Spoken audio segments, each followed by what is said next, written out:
Another day, another absolutely dumpster fire news cycle for the Biden administration. They were flogged all over corporate media. It is becoming now a shockingly normal thing to see corporate media, the same people who installed Joe Biden as president, to just rip him limb from limb. It was hard and fast. I'm just going to start with ABC News. We're going to go to CNN. We're going to go to the liberal news hour on Fox News, and on and on and on, of just Biden members and his administration just getting flogged. Watch. John, I want to talk to you first here. Listening to President Biden and his top national security advisors before the horrible bombing, they were making this sound like a smashing success. But you heard what Secretary Blinken just said. Yeah, I mean, it is, they've been describing something that isn't reality. This has been an incredible airlift, more than 100,000 people evacuated, but what a disaster.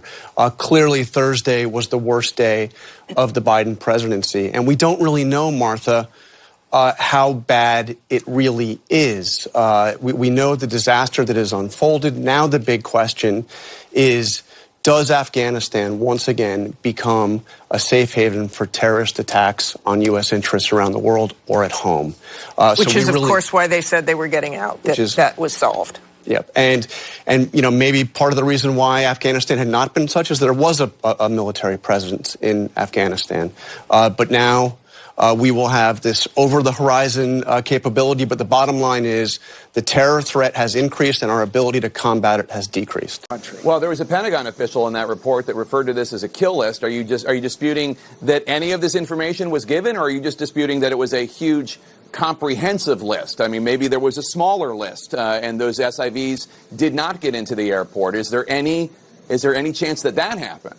I have just laid out for you the process that we have used, which is to have groups of people move to locations that we have identified, to work with the Taliban to get them through those locations and to the airport. And we have not, to my knowledge, had instances where, when we have coordinated to get a particular movement onto the airfield outside of HKIA, that we have been unable to get that group that we, the United States government, has said, this is a priority for us, we need to move it onto the airfield.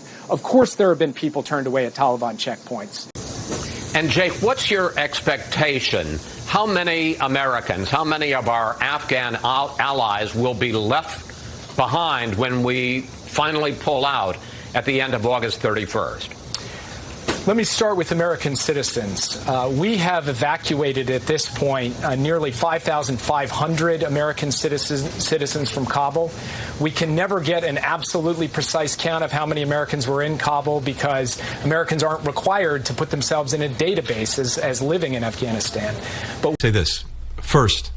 You may have seen that just yesterday, a very senior Taliban official went on television and radio across the country and repeatedly assured people in Afghanistan that they would have the freedom to travel after August 31st. He even specifically said those who worked for the Americans and those who want to leave for whatever reason will have that freedom. Now, of course, we don't take the Taliban at their word. We take them by their deed, and that's what we're going to be looking to. We have more than 100 countries, 114 countries, who signed on to a statement we initiated making clear the international community expects the Taliban to make good on a commitment to let people continue to leave the country after August 31st. That freedom of travel is essential to the international community's expectations of the Taliban going forward. A part of that would certainly be having a coordinated approach and engagement with the Taliban, because in order to continue to evacuate any American citizen who was not yet prepared to leave, who wants to leave, third country nationals and Afghans with visas, we will need to coordinate with the Taliban. And super specifically, Ned, should the Taliban get the Afghanistan seats at the UN? These are not questions that we're prepared to answer today. And we are not prepared to answer them today precisely because we have heard a range of statements from the Taliban. Some of them have been positive, some of them have been constructive, but ultimately what we will be looking for, what our international partners will be looking for, are deeds, not words. What we are going to be focused on, and questions of any future diplomatic presence, any questions of recognition, any questions of assistance, is follow through. Again, deeds, not words. Now, what I can say is that this has been a highly effective operation when it comes to the evacuation.